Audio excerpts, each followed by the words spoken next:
I should use spooky music for this video. Luigi's Mansion.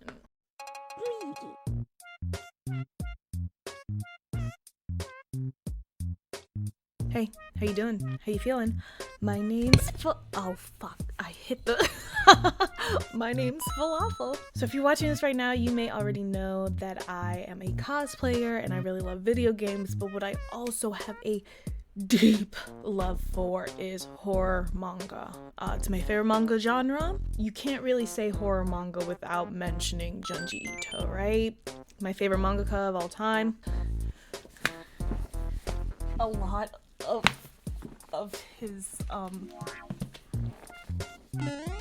I'll be using these for today's video. If you can guess by the title. You can guess by the title. Netflix just released a new anime series called Junji Ito Maniac, Japanese Tales of the Macabre. Again, being a huge fan of this kind of fantastical horror that Junji Ito creates, the like big on what the fuck is happening? Like, why would anyone's brain imagine these series of events to happen in this way? It's such an imaginative and playful look at horror, which I've always really loved. So when Netflix announced this, especially after the delay of Uzumaki, which I'm still sad about, I was very excited. And so I watched all of it, and we're gonna talk about it bit by bit. Letting you know right now, this is probably gonna have some spoilers in it. I'm letting you know right now, this is probably gonna have some spoilers in it. That was your warning. I just kind of want to walk through each episode, each short that they ended up animating for this series, and compare it to the manga version itself. I'll give some information about the origin, where the story originally was released, if it was re-released, what issue you can find it in the like Viz Junji Ito collection story volumes. I feel like it should go without saying, but this is the internet. This is all my own personal opinions. You know, this is not a is it good or is it bad. This is how I personally feel about it. If you don't like that, go cry to your mama, don't cry to me. We can have a civilized discussion, but if you're gonna come in here with this and that, I'm speaking on opinion, not fact. You'll be okay. All right, I have notes. If you see me looking at the side, I have notes. Start with episode 1, The Strange Hikizeri Siblings, The Seance. A lot of the shorts that were used in this anime are from different issues of Horror World of Junji Ito. This one originally was called Sleuth Kids, Assembly of a Fallen Ghost. This is chapter 5 of volume 13. The Circus is Here. I told you I was gonna use these. It's also in Love Sickness. I should say this is not a sponsored video, but Viz, call your girl. Originally a part of volume 13 of Horror World of Junji Ito, Circus is Here, but it is also in Love Sickness, page 285. Boom. The Seance. I think that this was a very smart choice to open this anime series with, because it gives a broad overview of both Junji Ito's art style, his storytelling style, and that balance of dark, macabre, but also humorous and playful nature he has with a lot of his manga. Personally, if it were me, I would have started with Narumi's boyfriend to introduce the family, then the Seance, but I think that it gives a good contrast between, you know, the normal quote-unquote people in the world that he writes, and then these kind of like fantastical dark characters that he emphasizes on. So I think it was like a smart way to just kind of like give a cold open to people who probably don't know anything about him, as well as to fans of his. It gives kind of a look into the world that he is painting with his work in this series. Not my favorite of his shorts. The Hikizeri Siblings are just kind of like a rambunctious, spooky, messy bunch. But I can see why they would have started this way to open the series, so it was okay. Episode 2, The Story of the Mysterious Tunnel and Ice Cream Truck. We'll start with the story of the Mysterious Tunnel. It was originally the second chapter in volume 14 of Horror World. It's of the same name, Story of the Mysterious Tunnel. I don't believe that they have re-released it in any of the collections. I literally scoured all the ones that the only one I don't have is the Black Paradox, and that's its own separate story. I don't believe that it has been re-released yet, but that is where you can find that original manga. Animation in this episode was very strong. So was the editing. I feel like a lot of the editing choices that they make throughout the entire series, but especially in a few of these episodes, is just really impactful to the storytelling and the pacing of it. It made the fear of the like spectral monsters that are dragging them into the soil and throughout the tunnel at the end. Again, I told you there's gonna be spoilers. Much more impactful because of the way they built up the storytelling. I really liked this to follow the first episode. This was a fun one, but my favorite of the two is Ice Cream Truck. So there's originally called Ice Cream Bus. It's the 10th volume of the Horror World of Junji Ito collection. It's in the House of Marionettes. God. Again, back to that fantastical, what the fuck kind of horror. Plus the pacing, plus the editing, plus an Easter egg that calls into the next episode.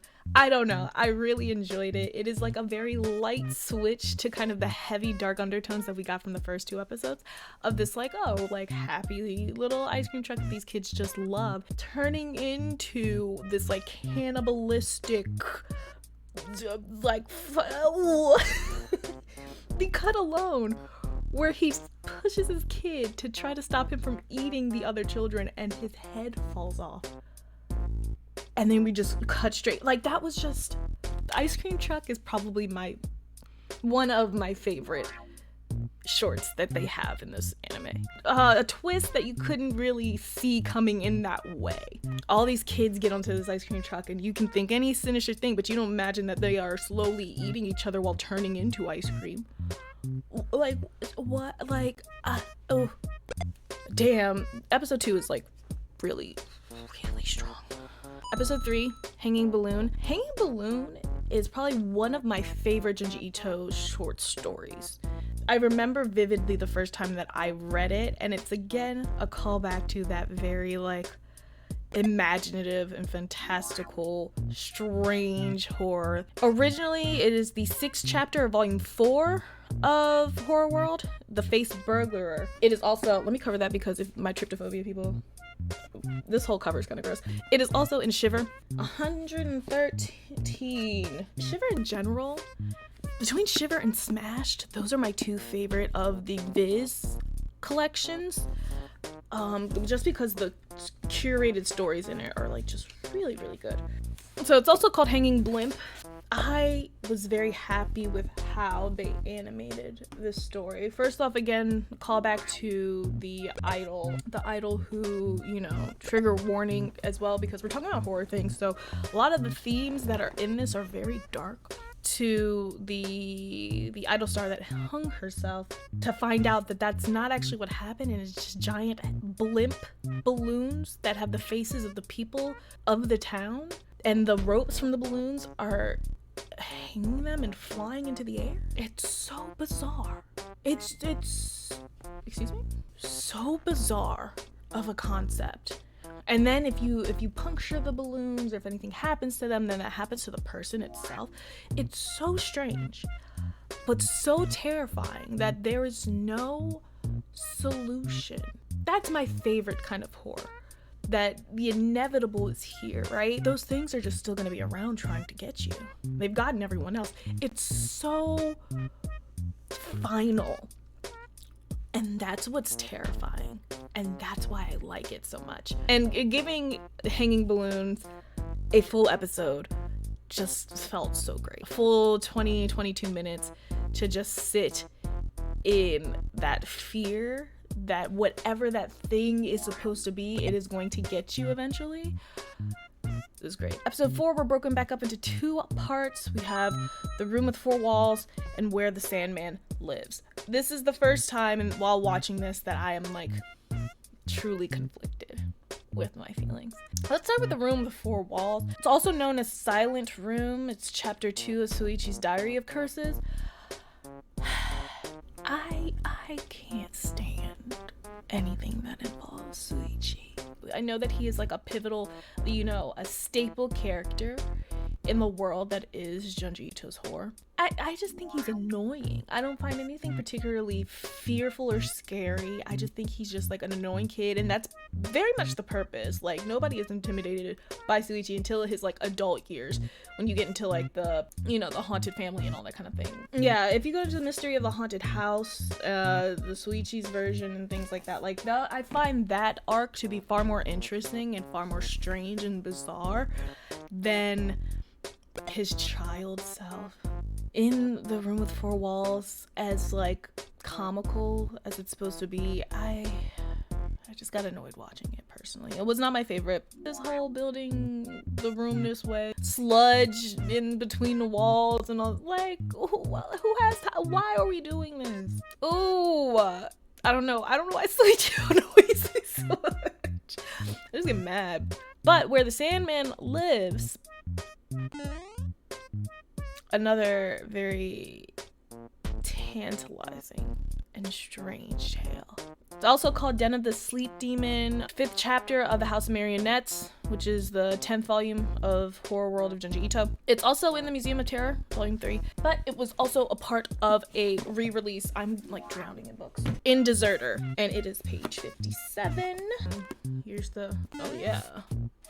Here's where the Sandman lives. The joy that I felt watching the creepiness of this short compared to the Shuichi. It's all the overarching pacing of this, right? You can't have too much of heavy. So they weave in some of his more comedic horror tales to kind of like give that relief. So Shuichi was like a nice kind of pause of relief until you get into where the Sandman lives, which is messed up concept of he can't sleep because his dream self is trying to escape his body. And again, you can imagine like however many ways that you think that escape is happening, right? Until you see the hand escape that man's mouth. So good. Well animated and edited. The editing is really nice in this. It really shapes the tone even more of how dark a lot of these stories are. Peaks and valleys, but the end was a great end for that episode. Okay, let's get into episode 5, which is a 2-part Intruder, the long hair in the attic. Intruder is also called Trespassers, and it's the 3rd chapter from volume 9 of Horror World. That volume is called Hallucinations. Also in Frankenstein. Frankenstein's really cool if you are a fan of classic horror. This is an illustration of Mary Shelley's Frankenstein, and it's pretty close to her original text. There is a scene in here that is different in a way from the book, from what I remember, but it also does contain shorts as well. So like a third or maybe half of the manga is Frankenstein, and the rest of it are these shorts. One of the shorts is Intruder. I had to reread the manga because while I was watching the show, I was convinced, I was like, there's a lot of stuff missing from this short. There's a lot. And when I went back, it is because they only used one of the like 4 parts that is that story. In here, where it really starts with Pen Pal, but it has Pen Pal, Intruder, The Strange Tale of Oshikiri, and then The Strange Tale of Oshikiri, The Walls. In those 4, it only did Intruder, and I think personally that did it a disservice in the anime, because there's a lot of context with that full story and how dark it truly is that made the anime look lackluster by not using it. That's why I really love being able to go back and compare the manga to the anime in that way. Like, yes, okay, there's this parallel world, you're seeing yourself shovel up the corpses of the others. Is this person going to do the same to us, or is that just his parallel universe self? Like, honestly, actually, it's 5 parts because the bog is included in that as well. Bog of Living Spirits is a part of that same arc too, and I can see why certain parts, probably like Pen Pal, got cut out. It's very violent. The parts that they cut out are so much more terrifying than what they used, and so it's a shame that they only used that bit. But if you want to read the whole arc, it is in Frankenstein. Long Hair in the Attic is the 2nd part of that episode. Also in Deserter. It's the 5th story in Museum Terror Volume 3. It's also in Flesh Colored Horror originally published in like a monthly Halloween magazine in 1988. So Long Hair in the Attic is one of his older works. The eeriness going from that moment where she decides to cut her hair to find her body just completely mutilated and the head decapitated, to find out that the hair itself is living and doesn't wish to be cut. The sound of the grinding of teeth, oh, it was beautifully done. Again, it's that kind of pacing, right? Intruder, it wasn't that impactful of a horror tale the way that the Long Hair in the Attic was. So it gives you a good build up to the climax of that episode. But episode 5 was still pretty entertaining. I'm not mad at it at all. It worked pretty well. But truly, go read Frankenstein and read the full arc for Intruder, because it's really interesting and scary too. Episode 6, Mold and Library Vision. Mold is the 3rd chapter from volume 7 of Horror World of Junji Ito, which has Slug Girl. That's the Slug Girl issue. Mold is just nasty. Mold is disgusting. It was nice to see like filth incorporated into this series. The imagery alone, I know it smelled nasty as hell in that house. Oh my god. I know that smell was Mold is just gross, but in like a great horror way, right? I feel like every bit of horror just needs that filth every once in a while to make it just truly horrific, and that was Mold. It's gross, it's nasty, little moldy baby. Library Vision is another one that I had to reread, and it is because there was a bit of context missing that made the anime lackluster compared to the manga. It's in New Voices in the Dark, which is a series of mostly one-shots, but it's very similar to what they ended up redoing for Smashed. The only difference that I noticed is that a few extra shorts are in Smashed that aren't in New Voices in the Dark. This is probably my favorite of the Viz Media Junji Ito collection volumes. But Library Vision is in here as well. I just feel like there's so much context that makes this story more powerful in the manga that they didn't use. I don't remember or recall the anime mentioning that the woman is Goro's wife. I also, at the end, when the house burns down, she's the one who does it. She burns, in the manga, she burns the house down to destroy the library because she was jealous of how devoted Goro was to the library instead of her, but she didn't mean to kill him in the process, but that is how the fire happened. More context of his parents and the kind of tragic story of his mother walking out and his father kind of abusing him with these dark and twisted stories to torment him, and how the 2 books that are missing are really the representations of his parents in that way. I feel like that could have been expanded upon much more the way it was in the manga than it was in the anime. So I don't know. I think that Library Vision was kind of like, it suffered a bit in the anime. The spiral, the descent into madness that Goro experiences seemed much more rushed and almost kind of random in the anime. I really want to know what y'all think if you have both watched and read this.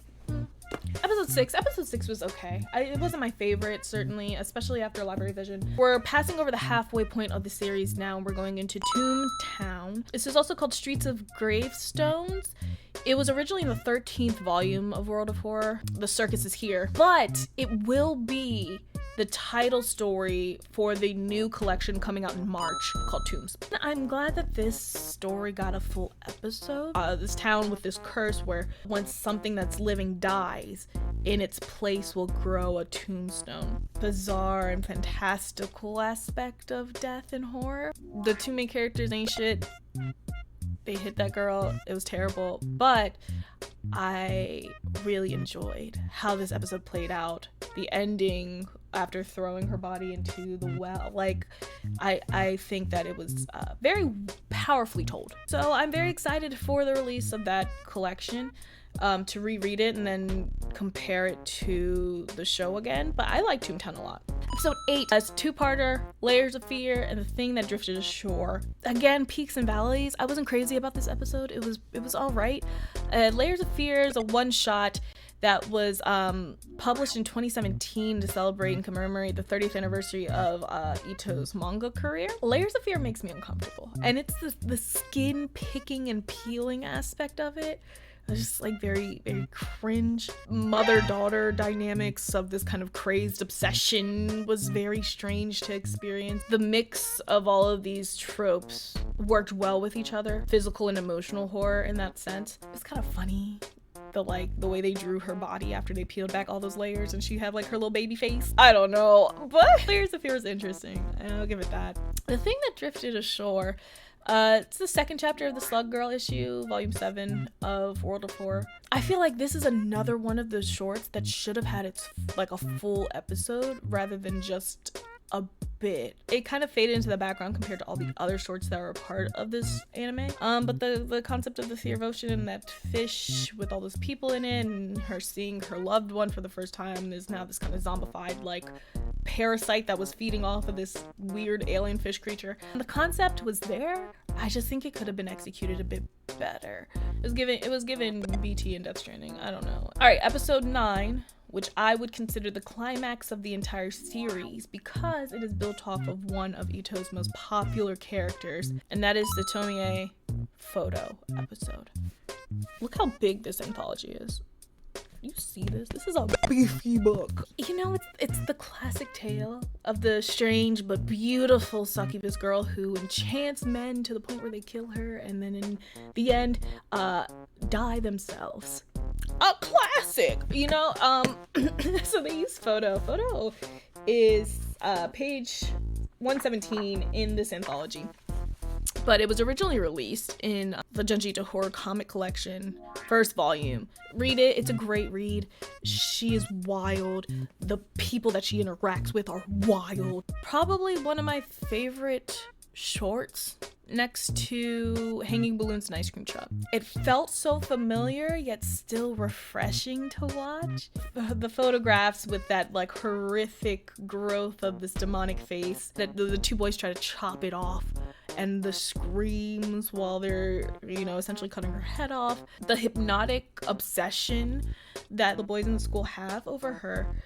It was all just really played out super well. I felt as compelled watching it as I did when I was reading the story originally. I think that this is like probably one of the top episodes of the series, which is what you kind of hope, right? Because of how popular that story itself has become.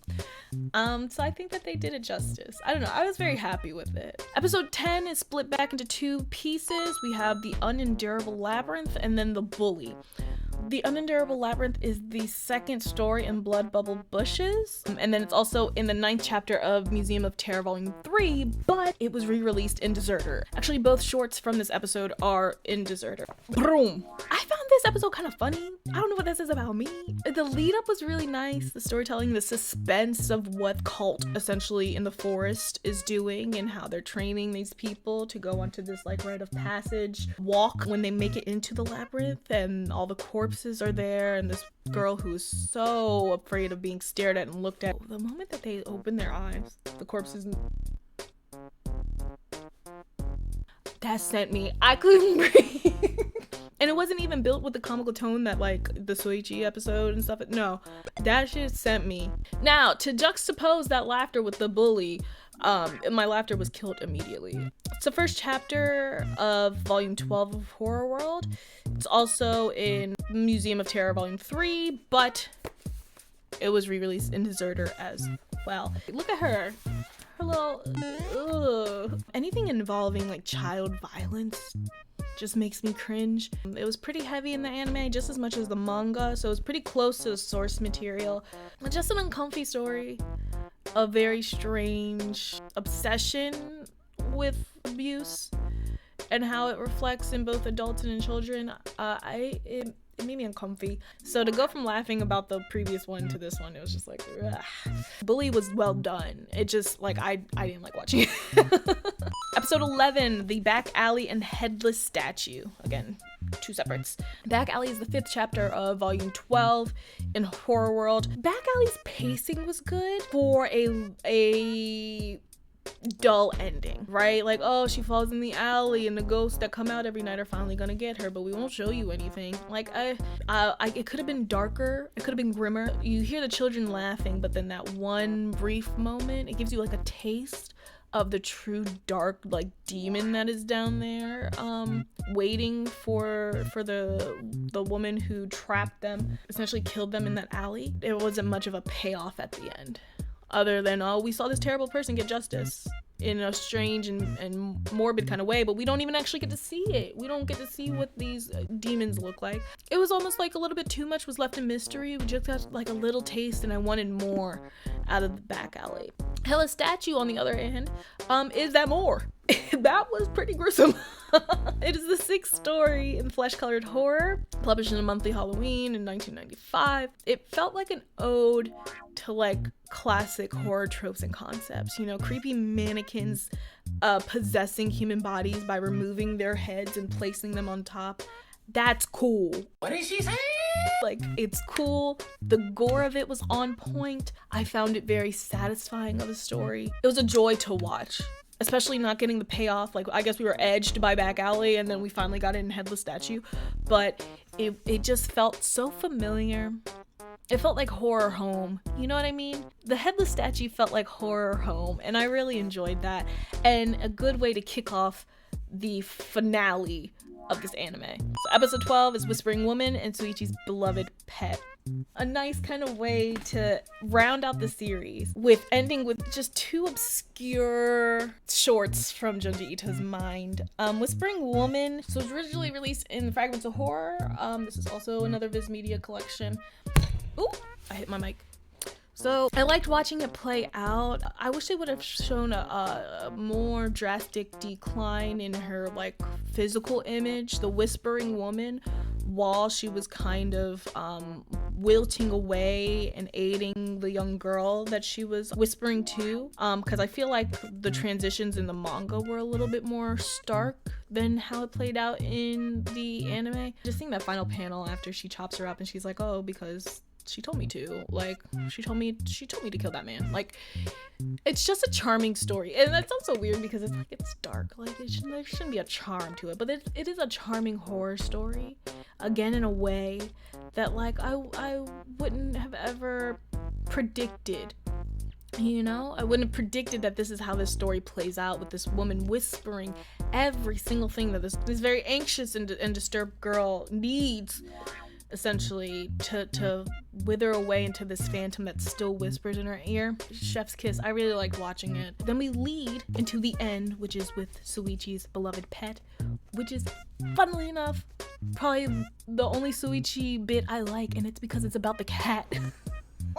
The 2nd chapter of New Voices in the Dark, that scene of the cat holding that demonic weird bug in its mouth, that like feral like manga panel, is it's just iconic. So like it just felt like another like nod to like the community, like, we got you. Ending on like a more light, funny, comedic note to round out all of the wildness that you spent the past couple hours watching if you binged it. It's very bingeable. So that's the full Maniac series on Netflix. I would give it overall probably like an 8 out of 10. I think that there are very strong pieces, strong moments in the anime, and some that just could have been developed a way more. There are a few shorts that I yearned for in this Netflix adaptation. The Enigma of Amagari Fault, that's my hole. Like, that would have been great. Human Chair would have been a weird one. Just a man hiding in this woman's and based off a true story. These are great stories that you need to check out. These are great shorts that you just need to read them. They're weird. They're exciting to read. Thanks for letting me nerd out for like however long this video takes. I filmed for an hour. I talked for what a third of watching the Netflix special would be. So I don't know what it's going to be trimmed down to, but thanks for letting me talk for this long. If you're new here, you liked what you saw, drop a like, drop a sub. I make cosplay content, video game content, and I'll start making manga content if y'all want. Tell me what you want me to read. I also stream on Twitch every now Monday, Wednesday, and Sunday nights. It's a fun time over there as well, so you can come join us. Got merch. Got merch over there. Get yourself a Nugget Kingdom t-shirt. Thank you as always. I always appreciate it. Okay, bye.